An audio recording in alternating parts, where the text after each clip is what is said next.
Assalamualaikum warahmatullahi wabarakatuh. Halo Sobat Hebat Matsa Surba, kembali lagi di channel YouTube MTS Surya Buana Malang, yang pada kesempatan kali ini bersama saya Bu Novi Ayu Lestari Nengtyas dalam mata pelajaran Ilmu Pengetahuan Alam kelas 9. Pada video pembelajaran kali ini, saya akan menjelaskan materi tentang pengertian dan sifat magnet. Sebelum kita memulai video pembelajaran kali ini, mari kita awali dengan membaca doa bersama-sama. Bismillahirrahmanirrahim. Raditu billahi robba wa bil islami dina wa bi Muhammadin nabiyya wa rasula. Rabbi zidni ilma warzuqni fahma waj'alni min ibadika sholihin. Sobat Hebat Matsa Surba, sebelum kita memulai materi tentang apa itu kemagnetan, mari kita gali dulu salah satu surat di dalam Al-Quran, yaitu Quran Surat Al-Hadid ayat 25. Di mana pada Quran Surat Al-Hadid ayat 25 ini ada beberapa hal yang berkaitan erat dengan kemagnetan, di mana yang bisa kita garis bawahi dari ayat ini adalah, dan kami turunkan besi yang padanya terdapat kekuatan yang sangat hebat dan berbagai manfaat bagi manusia, supaya mereka mempergunakan besi itu. Dan Allah Maha mengetahui siapa yang menolong agamanya dan Rasul-Rasulnya, padahal Allah tidak melihatnya. Sesungguhnya Allah Maha Kuat lagi Maha Perkasa. Nah, dari arti Quran Surat Al-Hadid ayat 25, maka di sini Allah menyebutkan satu nama logam, yaitu besi, di mana besi itu dikatakan bahwa besi itu mempunyai kekuatan yang sangat hebat. Maka dari itu, bagi kita seorang manusia yang dibekali oleh akal, maka kita bisa mempelajari sebenarnya kekuatan apa yang disebutkan oleh Allah yang terkandung di dalam besi. Ternyata lambat laun ilmuwan memecahkan bahwa besi itu memang memiliki kekuatan yang luar biasa, yaitu kekuatan mampu menarik benda lainnya. Nah, ternyata jauh sebelum besi itu mampu menarik benda lain yang dibuat melalui magnet, ternyata di dalam Al-Quran itu jauh sebelumnya Allah telah memberitahu kepada kita lewat ayat-ayat Al-Quran ini. Berarti dari sini kalau kita sebagai umat yang beriman dan berilmu, maka dengan adanya Quran Surat Al-Hadid ayat 25 ini, maka bisa menjadi pedoman kita untuk memecahkan segala sesuatu yang ada di alam. Ternyata magnet yang disebutkan sudah terbukti secara ilmiah dia mampu memiliki kekuatan yang sangat besar, yaitu ternyata dia memiliki sifat kemagnetan. Nah, setelah itu anak-anak, kalau kita sebagai orang yang beriman, kita sudah tahu bahwa Allah menyebutkan besi di dalam ayat Al-Quran jauh sebelum magnet itu ditemukan. Maka dari itu, inilah salah satu tanda kebenaran dari ayat suci Al-Quran. Dan tanda bagi kita untuk mempercayai bahwa Allah itu adalah Maha mengetahui dan Maha menciptakan segala sesuatu di alam semesta ini. Semoga salah satu ayat, yaitu Quran Surat Al-Hadid ayat 25 ini bisa menambah keimanan kita terhadap Allah Subhanahu wa Ta'ala. Video pembelajaran kali ini akan membahas materi dasar tentang kemagnetan. Yang pertama, kita akan mengetahui apa sebenarnya itu magnet. Yang kedua, macam-macam magnet itu apa saja. Kita akan membedakan benda yang magnetik dan benda yang tidak magnetik. Kemudian sifat-sifatnya kalau benda itu bersifat magnet seperti apa. Dan nanti ada kita hubungkan dengan garis gaya magnet yang berhubungan juga dengan medan magnet. Oke, sebelum kita ingin mengetahui apa itu magnet, maka pernahkah Atau adakah di sekitar kita, di rumah kalian, di sekolah, di lingkungan kalian, itu ada alat-alat seperti televisi, radio, mesin jahit, kemudian kipas angin, generator, dan banyak sekali lainnya alat-alat ini.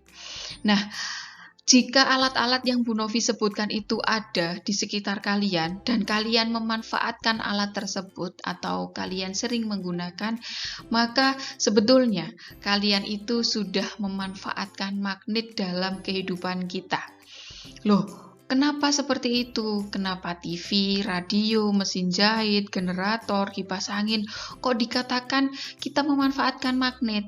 Ternyata alat-alat yang kita miliki seperti yang kita sebutkan sebelumnya tadi itu adalah contoh-contoh benda yang tidak terpisahkan dari magnet.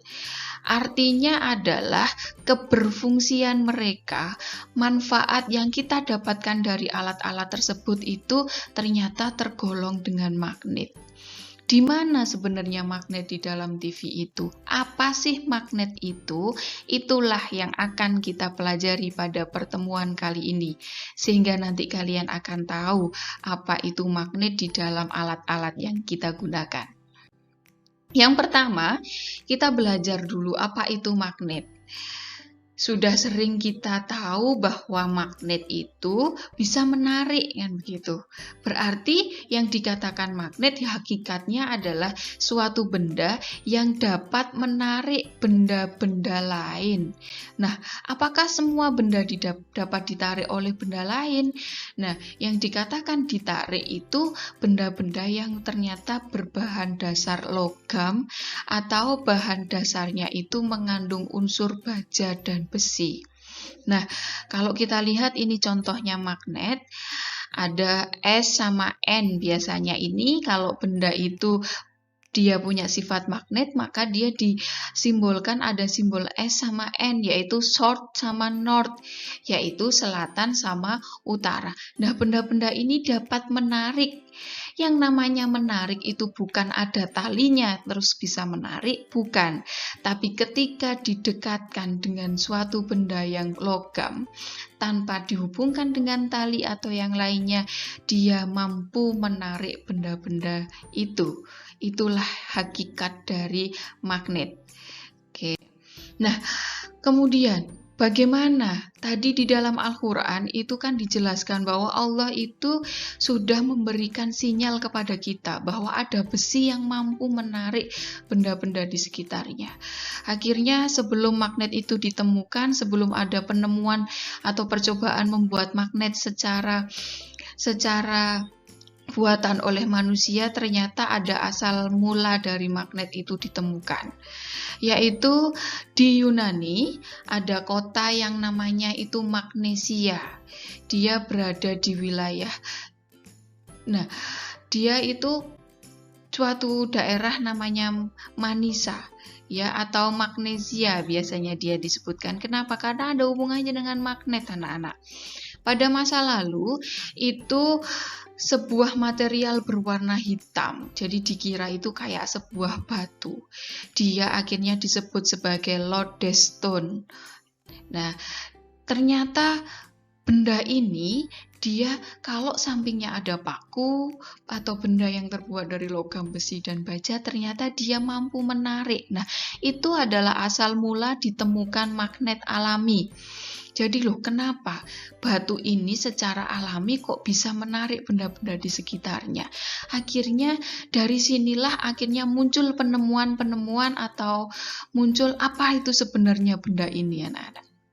Jadi magnet dalam sejarah itu dikenal sebagai benda yang mampu atau batu. Jadi dulu itu batu magnetik atau batu magnesian yang dapat menarik benda-benda, khususnya benda-benda yang bahan dasar logam. Nah, ini secara alami ditemukan di daerah Magnesia, Yunani, di mana kota ini sekarang bernama Manisa dan berada di wilayah Turki.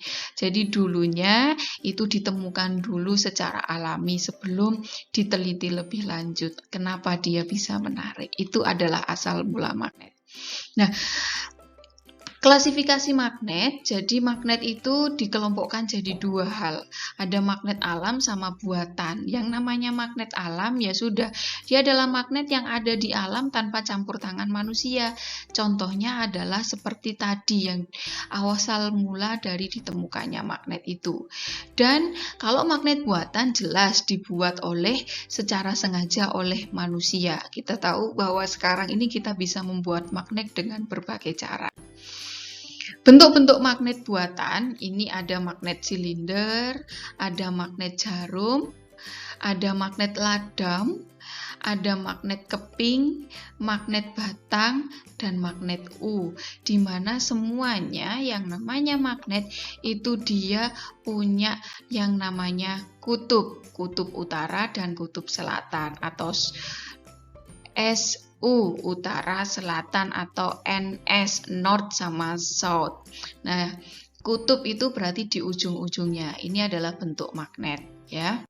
Kemudian, nah kita mau membahas tentang berdasarkan bahannya terhadap pengaruh magnet itu. Berarti kita mau melihat satu bahan itu bisa ditarik dengan mudah oleh magnet, ataupun benda itu bisa dibuat magnet dengan mudah atau tidak bisa dibuat magnet. Ya, ada 4 kelompok. Yang pertama ada ferromagnetik, yang kedua paramagnetik, ada diamagnetik, dan benda non-magnetik. Apa itu benda ferromagnetik? Benda ferromagnetik itu adalah bahan yang sangat mudah dipengaruhi oleh magnet. Berarti dia mudah ditarik oleh magnet. Dan benda itu juga mudah dibuat magnet. Contohnya adalah besi, baja, nikel, kobalt, atau paduannya, ya, atau paduannya. Kemudian, yang kedua adalah benda paramagnetik, yaitu bahan yang dapat dipengaruhi oleh magnet, artinya dia bisa ditarik oleh magnet, tapi tidak dapat dibuat magnet. Contohnya platinum, aluminium. Jadi kan dia bisa ditarik, tapi aluminium itu tidak bisa kita buat menjadi benda yang magnetik atau tidak bisa kita jadikan magnet. Yang ketiga adalah benda diamagnetik, yaitu benda yang sukar sekali dipengaruhi oleh magnet. Jadi dia bisa ditarik tapi lemah gaya tariknya. Contohnya adalah bismut, seng, tembaga itu. Nah, tapi ada benda yang non-magnetik atau benda-benda yang tidak dapat dipengaruhi oleh magnet dan dia juga tidak bisa dibuat magnet. Contohnya kayu. Jadi kayu itu tidak bisa ditarik magnet dan kayu itu tidak bisa dibuat magnet. Paham ya perbedaan keempatnya? Selanjutnya, kemudian kalau benda itu sudah menjadi magnet, dia dikatakan benda ini bersifat magnetik. Kalau cirinya seperti apa? Nah, yang pertama, jelas dia punya 2 kutub, yaitu kutub utara dan kutub selatan. Ya, kutub utara dan kutub selatan. Kemudian, jadi dia punya kutub utara, kutub selatan ini, kalau kita interaksikan, kalau kutub utara ketemu kutub utara, maka kita tahu bahwa dia tolak-menolak. Kalau kutub selatan ketemu kutub utara, maka dia tarik-menarik. Artinya adalah bahwa kutub yang sejenis itu kalau didekatkan itu akan tolak-menolak, tapi kutub yang berlawanan jenis itu akan tarik-menarik. Nah, itu adalah sifat dari magnet, di mana magnet itu mempunyai gaya paling besar, gaya tarik paling besar itu ada di kutubnya. Ya, nah dari sifat-sifat magnet ini, maka dia punya 2 kutub, kutub utara sama kutub utara atau selatan dan selatan dia akan tolak-menolak, dan kutub selatan sama kutub utara dia akan tarik-menarik. Nah, sekarang saya punya pertanyaan. Dari sifat-sifat ini, apabila Bu Novi mempunyai 2 benda, satu benda A dan benda B, benda A ini bisa menarik benda B, ya. Nah, pertanyaannya Bu Novi, nah benda A ini adalah benda yang jelas-jelas bersifat magnet. Yang benda B, kita belum tahu benda ini hanya bisa ditarik atau dia bersifat magnet. Pertanyaan saya, untuk menguji benda A dan benda B ini, untuk membuktikan bahwa benda B ini dia adalah benda yang punya sifat magnet, bagaimana cara mengujinya? Jadi, sekali lagi, benda A itu misalnya Bu Novi punya benda yang jelas-jelas dia sudah pasti bersifat magnet. Ketika didekatkan dengan benda B itu dia itu bisa ditarik oleh benda A. Pertanyaannya atau kemungkinannya ada dua. Benda B itu juga bersifat magnet, sama-sama magnetnya, atau benda B itu dia tidak bersifat magnet tapi dia berbahan besi atau baja. Bagaimana cara membuktikan benda B ini dia bersifat magnet? Nah, ini nanti silahkan dikerjakan, difikirkan, dikerjakan, nanti kita submit di Google Classroom ya. Oke. Yang kedua, selanjutnya adalah kita akan membahas garis gaya magnet. Garis gaya magnet. Apa sih artinya garis gaya magnet? Nah, ini perhatikan gambar ini anak-anak. Kita punya magnet. Biasanya sekitar magnet ini kita taburi besi atau serbuk besi atau pasir bisa. Nah, ketika kita taburkan di situ ternyata serbuk-serbuk besi itu akan tersusun sedemikian rupa seperti garis-garis ini ya. Tersusun sedemikian rupa membentuk garis-garis yang menghubungkan kutub utara dan kutub selatan. Loh, kok bisa seperti ini? Nah, artinya ini anak-anak artinya adalah garis-garis gaya magnet. Nah, ternyata kalau kita taburkan di agak menjauh, ternyata serbuk besi ini dia tidak membentuk. Noh, berarti hanya sebagian, hanya di sekeliling tertentu berdiameter atau berradius tertentu dia bisa membentuk garis gaya magnet. Nah, apa itu garis gaya magnet? Gitu kan? Nah, berarti garis gaya magnet itu adalah garis-garis yang dia itu menunjukkan adanya gaya tarik dari magnet itu. Nah, ternyata ketika kita gambarkan garis gaya magnet itu menghubungkan arah utara dan arah selatan, sehingga dia itu disimbolkan dengan garis itu, di mana anak panahnya itu keluar dari kutub utara masuk ke kutub selatan, gitu ya. Jadi ini kalau magnet batang berarti garisnya seperti ini anak-anak. Nah, kenapa di sini tidak ada? Kok hanya terputus? Karena di sini sudah tidak ada kekuatan magnet untuk menarik, gitu kan? Nah, kalau ini magnetnya U berarti juga seperti ini. Dia keluar dari kutub utara masuk ke kutub selatan. Nah, ketika garis gaya magnet itu terdiri dari dua magnet yang didekatkan, berarti ini kan utara sama selatan, ya kan? Nah, ini kan misalnya utara sama selatan, maka dia itu kan akan tarik-menarik, artinya keluar dari kutub utara masuk ke kutub selatan. Loh, di sini kok tidak ada? Karena di sini sudah tidak ada kekuatan menariknya, ya kan? Nah, begitu.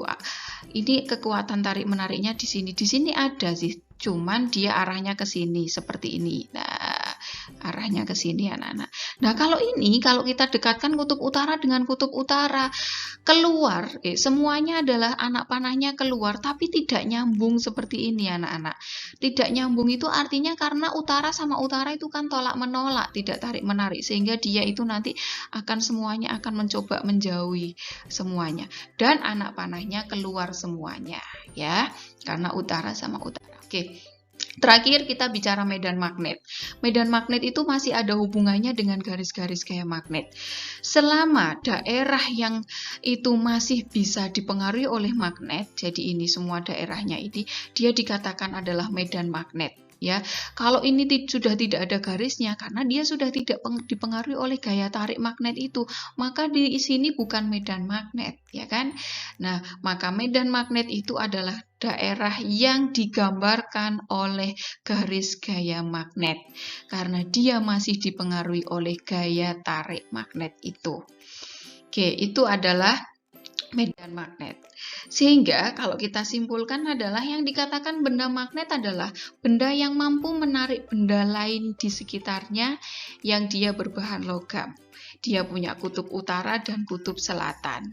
Sehingga ketika kutub yang sejenis itu tolak-menolak, kutub yang berlawanan jenis itu harus tarik-menarik. Itu adalah kesimpulannya. Sekali lagi, silakan dicari satu soal yang sudah Bu Novi sampaikan di slide sebelumnya. Jadi ada satu slide yang di situ saya sampaikan melalui perkataannya Bu Novi soalnya. Silahkan kalian cari dan kalian pikirkan untuk dikerjakan. Terima kasih anak-anak, semoga video pembelajaran ini bisa memberikan satu pelajaran untuk kalian bisa mengerti tentang apa itu kemagnetan. Terima kasih.